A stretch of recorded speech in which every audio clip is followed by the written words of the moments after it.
Pour 7h30 d'information, le 18h, faut-il revenir sur le célibat des prêtres, le débat qui s'ouvre dans l'Église? Nous y reviendrons avec nos invités sur notre plateau. 18h30, Europe Hebdo, la question qui agite les 27 avec la crise grecque. Faut-il créer un fonds monétaire européen pour venir en aide aux pays en état de quasi-faillite? Et puis 19h, Parole du Monde, 2010, année de l'Afrique, Coupe du Monde en Afrique du Sud et 50 ans d'indépendance en Afrique noire. Mais tout de suite, le journal.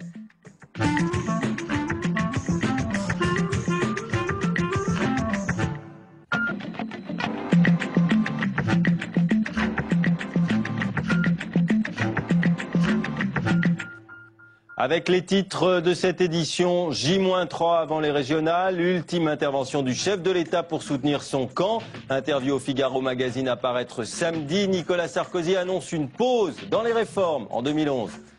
Gérard Longuet persiste et signe. Après le tollé provoqué par ses propos, il reconnaît une formule malheureuse, mais maintient ses réserves sur l'éventuelle nomination à la halde du socialiste Malek Bouti. Et puis les caisses d'allocation familiales au bord de la crise de nerfs, débordées par l'afflux de dossiers. Leur président parle de risque d'implosion. Reportage à suivre. Comme prévu à la veille des régionales, Nicolas Sarkozy vient d'accorder une interview au Figaro Magazine. Il se défend d'intervenir dans la campagne. Et pourtant, Delphine Girard, bonsoir. Bonsoir Emmanuel. Alors vous avez lu ce texte du chef de l'État, enfin cette interview. Et surprise, Nicolas Sarkozy annonce une pause dans les réformes. Oui, université, 35 heures, travail le dimanche, heures supplémentaires. Le chef de l'État annonce qu'il fera un audit de toutes ces réformes pour mieux les réformer, pour les améliorer au second trimestre 2011. Il annonce donc une pause pour que le Parlement puisse délégiférer. C'est une expression surprenante, mais le chef de l'État l'explique ainsi. Nul n'est censé ignorer la loi, mais la loi est trop complexe. Il plaide donc pour une simplification législative. C'est un signal fort envoyé à l'opinion publique, inquiète peut-être de la frénésie des réformes, de quoi également satisfaire les parlementaires qui, vous le savez, se sont plaints récemment d'avoir à légiférer dans l'urgence. Alors juste avant les régionales, ce n'est évidemment pas neutre. C'est d'ailleurs un thème que Nicolas Sarkozy aborde directement. Oui, et pourtant, je n'ai pas donné de consigne de vote, dit le chef de l'État, et je ne le ferai pas. Pourtant, Nicolas Sarkozy poursuit. Il est certainement également inquiet de l'abstention record qui se profile ce dimanche.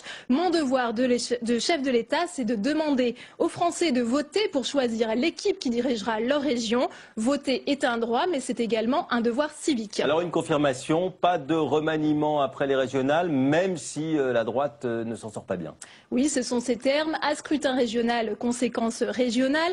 Le chef de l'État exclut donc tout remaniement. Il parle même de François Fillon, estimant qu'il travaille très bien avec son Premier ministre. Il n'y a donc pas lieu de remanier, même si il peut y avoir quelques adaptations gouvernementales. Un dernier mot, bien sûr, Nicolas Sarkozy est interrogé là-dessus. Le dossier qui fâche à droite, l'ouverture? Oui, je ne pratique pas l'ouverture pour gagner des suffrages, explique le chef de l'État. Au contraire, pour lui, passer outre les considérations partisanes permet d'apaiser les tensions pour pouvoir engager des réformes. Et vous me dites, cela démobilise l'électorat de droite, c'est faire un mauvais procès aux électeurs. La droite républicaine et le centre n'ont jamais été sectaires. Merci Delphine d'avoir retenu l'essentiel de cette interview qui vient d'arriver et qui sera dans vos kiosques samedi matin. Et bien sûr, de nombreuses réactions à attendre. Vous les entendrez sur Public Sénat.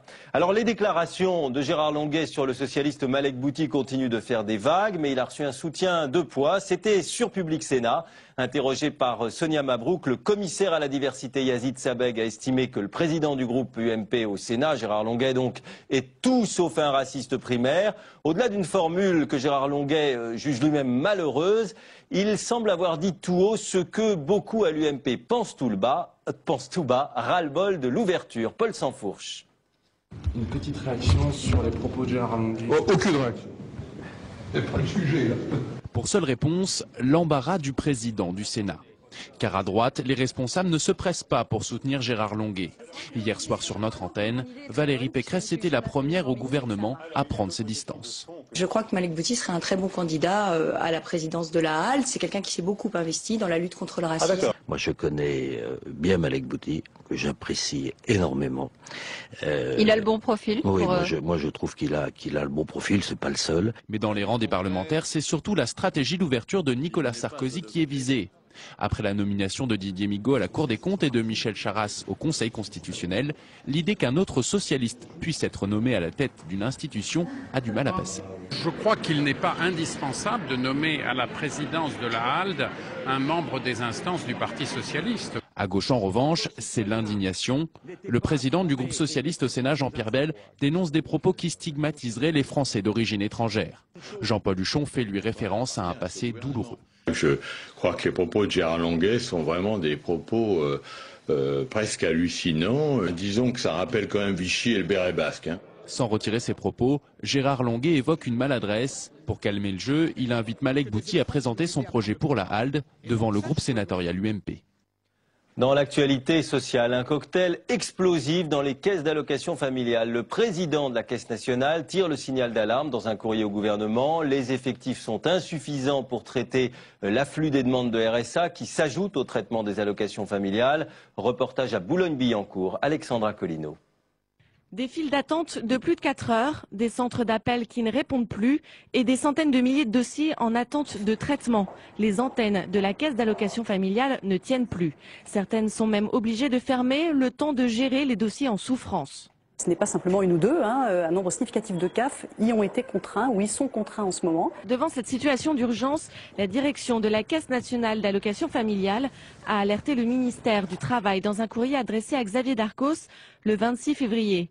Dans cette lettre, le directeur précise que l'ensemble de l'institution est proche de l'implosion. Nous en sommes à une situation inédite, il faut le dire, sur l'ensemble du territoire, puisque toutes les CAF, 111 sur 123 aujourd'hui, ne répondent pas à leurs engagements de service. C'est une situation qui ne peut plus durer. En un an, les appels téléphoniques ont augmenté de 40% et les visites au guichet de 20%. À cela, plusieurs raisons. D'abord, la mise en place du RSA, qui implique la gestion de 600 000 dossiers supplémentaires, et ensuite la crise économique qui engorge les demandes d'allocation. À cela s'ajoute la perspective du non-remplacement d'un fonctionnaire sur 2. Pour pallier à cette situation de crise, la direction de la CAF demande donc des moyens et des effectifs supplémentaires. À ce jour, le ministère du Travail n'a donné aucune réponse directe et officielle au courrier envoyé fin février.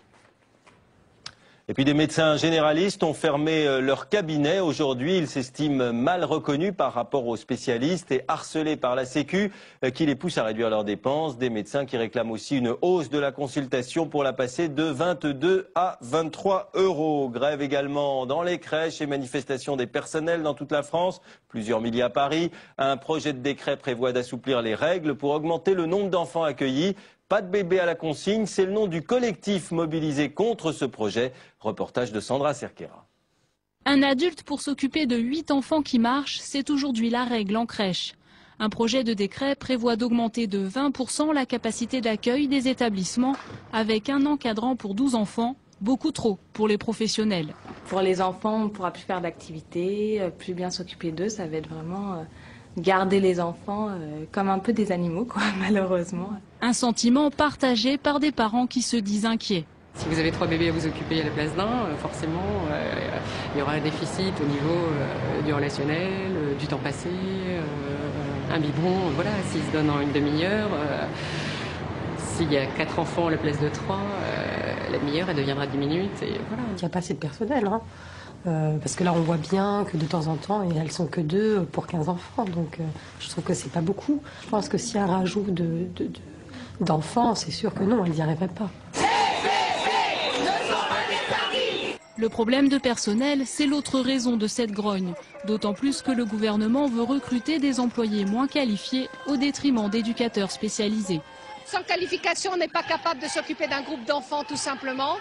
Que les enfants ont besoin d'attention, de sécurité affective et physique. Il faut ouvrir des structures, former les assistantes maternelles et pas essayer de bourrer là où on ne peut plus bourrer. Le gouvernement entend publier le texte dans les semaines qui viennent. Aujourd'hui, 240 000 enfants sont accueillis en crèche et la demande ne cesse d'augmenter. Et puis l'actualité en Europe, marquée ce soir par de vives tensions en Grèce, le pays à nouveau paralysé par une grève générale et des manifestations émaillées de violence, des jeunes cagoulés qui ont notamment attaqué les forces de l'ordre à Athènes, lesquelles forces de l'ordre ont riposté avec des gaz lacrymogènes. Et maintenant, la suite du 18h, des affaires de pédophilie qui secouent l'Église et de nouvelles questions qui se posent au sein de l'Église sur le célibat des prêtres.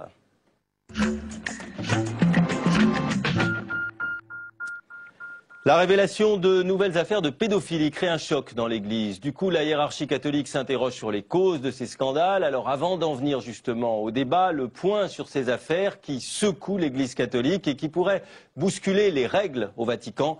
Marie Brémaud. C'est au tour de l'Église catholique allemande d'être sous le feu de nombreuses accusations.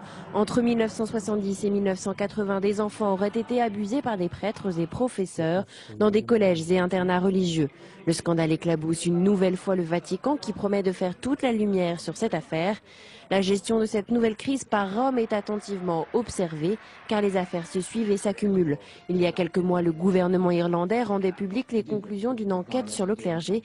Entre 1974 et 2004, un peu partout dans ce bastion du catholicisme d'Europe, des prêtres ont abusé d'enfants. Des actes pédophiles passés sous silence par les autorités religieuses. Aux États-Unis, 7 diocèses sont en faillite. Ils ont dû vendre les biens de l'Église pour pouvoir indemniser les nombreuses victimes des affaires de pédophilie. Benoît XVI affirme vouloir sortir l'Église catholique de la culture du silence. Il adressera une lettre dans les jours à venir au peuple d'Irlande. Mais les associations de victimes attendent plus que des mots. Ils souhaitent que les prêtres soient sanctionnés. Et avec nous sur ce plateau, Don Vallet, bonsoir, historien des religions, Monseigneur Bernard Potvin, porte-parole des évêques de France, de la conférence des évêques, bonsoir. Et puis le père Alain Maillard de la Morandais, prêtre à Paris, auteur de très nombreux ouvrages. Messieurs, d'abord, merci d'être là. Peut-être d'abord un mot avec vous, Don Vallet. Est-ce qu'on peut reconnaître qu'il y a une évolution de la part du Vatican, notamment depuis l'arrivée de Benoît XVI, quant au traitement de ces affaires, plus de transparence, plus de sanctions peut-être aussi? Il y a une évolution certaine. Le pape Jean-Paul II était un homme d'une grande beauté, mais peut-être sa bonté était parfois naïveté, et il n'avait peut-être pas toujours perçu la gravité de certaines situations. Le pape Benoît XVI, lui, est moins naïf. Alors d'ailleurs, son frère dirige une chorale de petits chanteurs très réputée à Ratisbonne. Et tous ceux qui dirigent des chorales d'enfants savent très bien que malheureusement dans ce milieu-là, il y a des cas de pédophilie. C'est ce qui a été dit d'ailleurs pour cette chorale de Ratisbonne. Par des religieux, mais aussi par des laïcs. En France, il y a eu des chorales tout à fait profanes qui ont eu les mêmes problèmes. Donc il est très possible que le pape Benoît XVI ait été informé par son frère de la gravité de ce problème. Et puis je crois que par tempérament, il n'a pas voulu être laxiste du tout. Et d'ailleurs, en ce qui concerne un prêtre fondateur des Légionnaires du Christ au Mexique, il a été extrêmement ferme et il a dit qu'il n'y aurait aucune tolérance sur ce sujet. Mais on a le sentiment, Monseigneur Potvin, qu'il y a malgré tout deux attitudes dans l'Église. Par exemple, pour l'épiscopat français, dès lors qu'on détecte une affaire, c'est à la justice aussi de la traiter. En Allemagne, et ça crée une polémique aujourd'hui, on a le sentiment que l'Église veut traiter la question en interne, si je puis dire. La pédophilie est effroyable. Nous la condamnons à l'épiscopat français depuis de nombreuses années, puisque déjà depuis une dizaine d'années, tout un travail des évêques de France se faisait pour sensibiliser, pour lutter contre la pédophilie. J'ai ici apporté une brochure Lutter contre la pédophilie qui date des années 2000. Et alors, cette brochure qui est répandue dans de nombreux lieux éducatifs. Nous avons des commandes qui se font encore aujourd'hui même dans des milieux sanitaires et qui ne sont pas du tout cathos, qui demande ces repères éducatifs pour lutter contre la pédophilie. Et comme vient de le dire très justement Don Vallet, c'est toute une prise de conscience progressive qui s'est opérée. Je ne pense pas qu'il y ait vraiment deux attitudes. Je crois que l'épiscopat allemand, lui aussi, désire cette fermeté. Et il prendra les mesures qui s'imposent. Comme vous le dites très justement. Ça veut dire mesures judiciaires, ça veut dire réparation aux victimes. Les mesures pénales, les mesures canoniques, parce qu'il y a aussi le droit de l'Église qui se doit de sanctionner le clerc qui commet la pédophilie, il y a à rendre compte à la justice de l'État, et il y a aussi, bien sûr, à en rendre compte à une Église. Il n'est pas question que l'Église laisse son clerc agir impunément quand il a une telle responsabilité publique. Odon Vallée vient de dire à très juste titre aussi que Benoît XVI est quelqu'un d'extrêmement rigoureux sur la question. Déjà, le Joseph Ratzinger qu'il était quelqu'un qui était d'une vigilance très grande là-dessus. Je voudrais aussi quand même dire ce soir que tout en condamnant mais vraiment sans ambiguïté la pédophilie, nous rappelons aussi la dignité des 410 000 prêtres qui, à travers le monde, ils sont 410 000, ils ont droit aussi à ce que la médiatisation qui est nécessaire ce soir, elle est nécessaire, parce que la pédophilie c'est affreux, mais qu'en même temps on rende une justice à ces prêtres qui vivent dignement leur ministère. Alors, il y a ensuite l'évolution de ce débat, Père Alain Maillard de la Morandais, avec la recherche des raisons pour lesquelles ce phénomène a pris tout de même une importance que l'Église, sinon a caché, a au moins sous-estimé pendant longtemps. Et aujourd'hui, vous semblez être d'accord sur le fait qu'il y a une volonté de transparence, voire de réparation. Parmi ces causes, l'archevêque de Vienne, le cardinal Schönborn, en cite 4, la formation des prêtres, la révolution sexuelle de la génération 68, le développement personnel, et une quatrième, le célibat des prêtres. Il a raison ? Alors ce qui est bien, si les sources du Figaro sont bonnes, c'est que on parlait des victimes, mais le cardinal Schönborn va jusqu'à dire qu'on a plus protégé les bourreaux, entre guillemets, que les victimes. Et ça, il le reconnaît. Donc il y a un mea culpa. Il y a un mea culpa, et il est important de le souligner. Moi, je suis un peu surpris qu'on lit, comme le fait Hans Kung, d'ailleurs aussi, le théologien suisse rebelle, qu'on lit le problème du célibat à celui de la pédophilie. Parce que, d'abord, j'allais dire, le mariage est une vocation, essentiellement. Moi, je ne me suis jamais senti appelé au mariage. J'ai une infinie admiration pour les gens qui réussissent le mariage, que je trouve c'est très difficile. Ils sont de moins en moins nombreux, d'ailleurs. Et ensuite, on a dépassé depuis longtemps ce qu'on disait autrefois en théologie à Rome, le mariage est un remède à la concupiscence. C'est absolument dépassé. C'est complètement dépassé. Comme vous le dites. Bon, mais c'est pas un remède à la concupiscence, c'est tout à fait autre chose. Et il y a plein d'astuces. Il y a la question du mariage, il y a la question de l'abstinence aussi. Il y a l'abstinence, il y a la chasteté.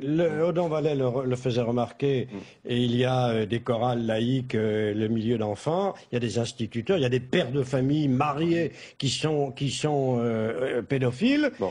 Mais alors le problème, c'est la prévention. Moi, j'aimerais bien qu'on me dise, parce que que faire Alors, le cardinal Schönborn s'est expliqué dans l'après-midi sur cette question du célibat en disant qu'il ne remettait surtout pas en cause le célibat, car comme dit le père de la Morandais, il faut pas qu'on amalgame les choses, mais qu'il demande que l'on prenne la mesure de ce célibat dans la formation du futur prêtre. Et la formation d'un futur prêtre aujourd'hui, c'est une petite dizaine d'années. Donc la décision d'être un homme célibataire toute sa vie, c'est pas une toquade prise en quelques minutes. C'est un engagement mûri et réfléchi. Non seulement célibataire, mais n'ayant aucune relation sexuelle. Oui, tout à fait, pour sa vie. Voilà. Absolument, oui, pour sa vie. Et dans une vie publique. Une vie publique qui a ses exigences. Bon, alors, est-ce que ça, c'est d'après vous, parce que tout de même, il a dit ce qu'il a dit, le cardinal Schönborn, à la faveur de ça, même si on voit bien que la relation de cause à effet n'est pas du tout évidente, quelque chose qui peut être remis en question? Et je n'en sais rien. Moi, personnellement, je n'ai rien contre le mariage des prêtres. J'y suis même favorable. L'ordination des gens mariés. Ou l'ordination des gens mariés. Pas le mariage des prêtres. Moi, je suis un peu favorable aux deux. mais si vous voulez dire qu'il faut autoriser les prêtres à se marier pour qu'ils ne soient pas pédophiles, c'est une immense erreur. D'abord, c'est un mépris de la femme invraisemblable. C'est la femme médicament pour lutter contre la pédophilie. Et ensuite, ça ne marche pas, car comme l'a dit le père Lamorandais, il y a des pédophiles qui sont des bons pères de famille. Donc il ne faut pas se servir de cela. Cela étant, il peut y avoir une fragilité affective chez certains prêtres. Il peut y avoir, et ça c'est tout à fait vrai dans l'Église catholique, une immense difficulté à débattre de ces questions affectives, mais il ne faut pas confondre les deux. Je vous rappelle que nous faisons une erreur de vocabulaire. Aucun d'entre vous ne veut tirer parti du débat qui est ouvert pour remettre en question le célibat des prêtres. Si on peut le remettre en question, mais pour d'autres raisons que la pédophilie. Pour d'autres, vous le souhaitez, vous? Moi, je pense que ça devrait être ouvert. Je dis, il faut le retour aux traditions. Au premier concile de Latran, 1123, premier concile qui oblige au célibat. Avant, il y avait les deux. Il y a des vocations à être marié ou à des vocations à être célibataire. Vous devinez bien que l'épiscopat que je représente ce soir ne remettra pas ce soir en cause le célibat des prêtres. Ça va de soi. Ce serait tout de même... J'ajouterais qu'il y a une immense erreur de vocabulaire. Pédophilie, en grec, paidos. Filia, ça veut dire amitié pour les enfants. Nous devons tous avoir de la païdophilia, avoir de l'amitié pour les enfants. Et du respect pour l'enfant. Et du respect, c'est-à-dire surtout pas d'amour charnel. Il faut bien faire cette distinction. Ouais. 90% des maltraitances sexuelles sur enfants sont intrafamiliales. Intrafamiliales, c'est ce que disent les agences d'observatoires, tous les observatoires sociaux. Donc la pédophilie que l'on va qualifier d'institutionnelle, qui hélas touche le monde des clercs comme d'autres corps constitués, c'est de l'ordre de peut-être 5% grand maximum. Mais c'est tragique quand ça touche le monde des clercs parce que c'est contraire à toutes les valeurs. Je condamne avec véhémence, nous l'avons dit depuis le début de l'émission, sans ambiguïté. Et donc il faut résoudre cette question-là. Nous en sommes bien d'accord. C'est d'autant plus normal qu'on soit plus scandalisé que ce soit un prêtre. Le scandale est tout à fait légitime. Parce que noblesse oblige. Et on attend plus d'un prêtre qu'un autre. D'un mot simplement, quel type de remède voyez-vous pour que l'Église sorte de ses affaires et surtout qu'elles ne se reproduisent plus? Alors il y a la prévention, la formation. Moi je fais partie d'une génération à Rome, j'ai fait 7 ans où la formation était 0. Elle était 0. Hein, faut le reconnaître. Bon. Elle ne l'est plus. Elle n'est plus 0. Dès qu'on débarquait, on apprenait la vie sur le terrain, si j'ose dire. Je puis vous dire qu'aujourd'hui, dans les séminaires, la chose est prise très au sérieux. Les présences, que ce soit de psychologues ou de spécialistes de sciences humaines, sont là aux côtés des théologiens. On fait pas du spirituel gazeux. Comment fait-on la prévention contre la pédophilie? Moi, je ne sais pas comment on fait. C'est très difficile parce qu'il n'y a pas de sécurité à 100%. Et honnêtement, les organismes les plus sérieux se sont fait avoir par des pédophiles qui sont des pervers et qui savent se dissimuler. Aucun organisme qui est en relation avec les enfants, chrétiens ou pas chrétiens, n'est à l'abri de mauvaises surprises. Donc c'est peut-être une réflexion globale aussi pour l'ensemble de la société avec vous. Tout à fait. Audon Vallée vient de décrire la personnalité extrêmement complexe et perverse du pédophile d'une façon remarquable. Je partage ce qui vient d'être dit. Merci à tous les trois d'avoir débattu avec franchise et clarté pour mettre un peu d'ordre dans un débat qui pourrait être confus. Dans un instant, un tout autre sujet avec un retour sur la polémique sur les papiers d'identité. Jusqu'où faut-il prouver que l'on est français? Nous allons recevoir le sénateur Christian Cointat.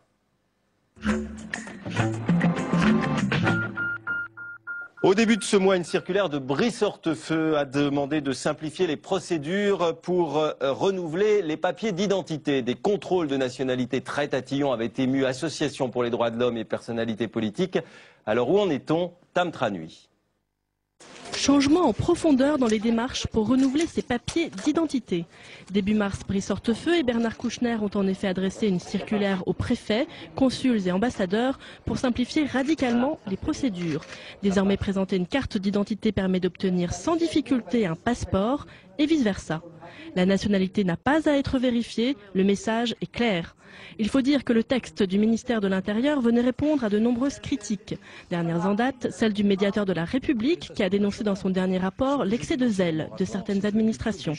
Les comportements soit désinvoltes, soit trop pointilleux de certaines administrations ont pour effet de malmener quelquefois les libertés individuelles, d'autant que sont parfois exigées des preuves presque impossibles à apporter.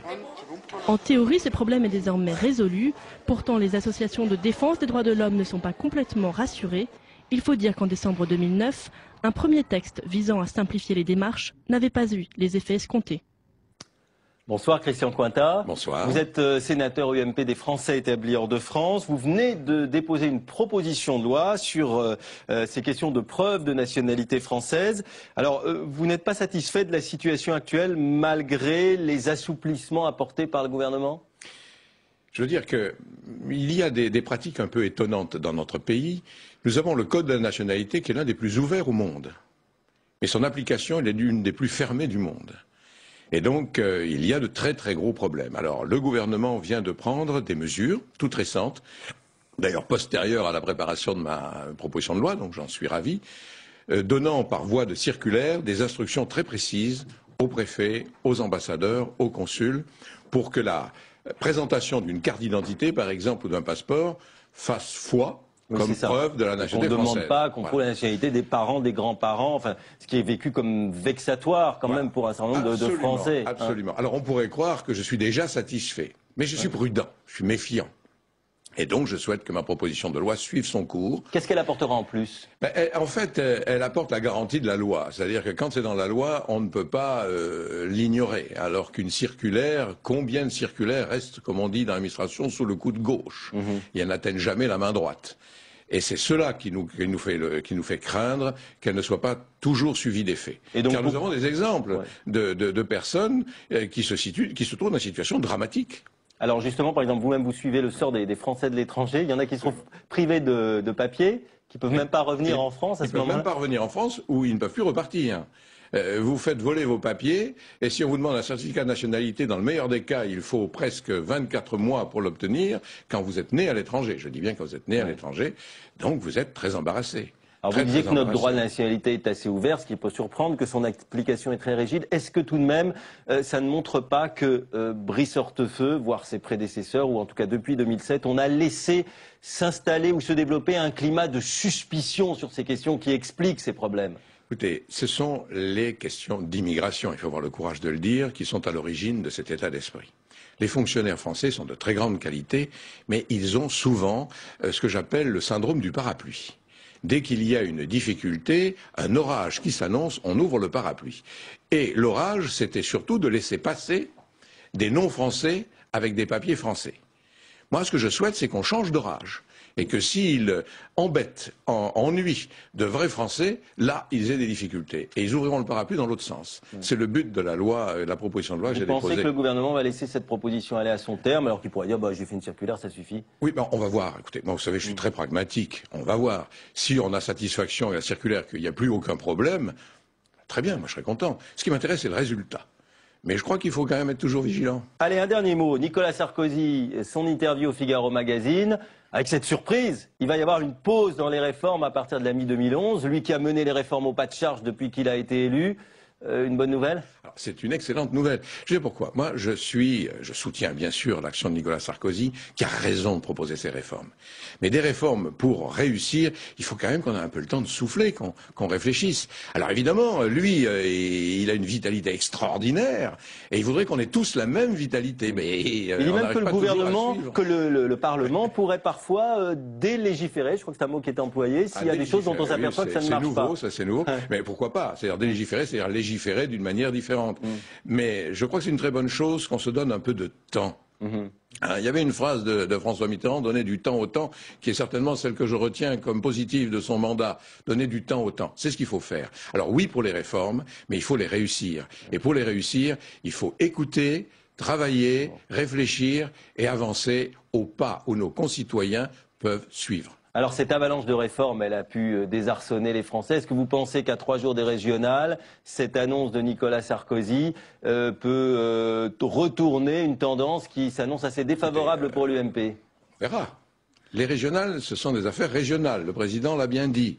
Même s'il y a bien sûr, qu'on le veuille ou non, c'est un enjeu national, il ne faut pas se le cacher. Mais ce sont quand même des problèmes régionaux. Donc moi, je vois le bilan des différentes régions gérées par les socialistes ou par la gauche, en tout cas. Eh bien, j'espère que les Français vont comprendre. Et ils verront également qu'à partir du moment où on veut faire des réformes qu'ils attendent, mais à un rythme qui peut-être leur conviendra mieux, ne pourrait que les inciter à nous faire confiance. Merci en tout cas à Christian Cointat, sénateur des Français établis hors de France. Je vous renvoie également pour poursuivre sur tous ces sujets d'actualité à notre site internet. Nouvelle version, nouvelle génération, www.publicsénat.fr. Dans un instant, Europe Hebdo, un sujet qui va vous intéresser, le Fonds monétaire européen, grand problème du moment, grand sujet de débat. Ah, vous êtes pour, voilà, c'est ce qu'on va dire. Toutes les explications tout de suite dans Europe Hebdo. Passez une excellente soirée sur Public Sénat.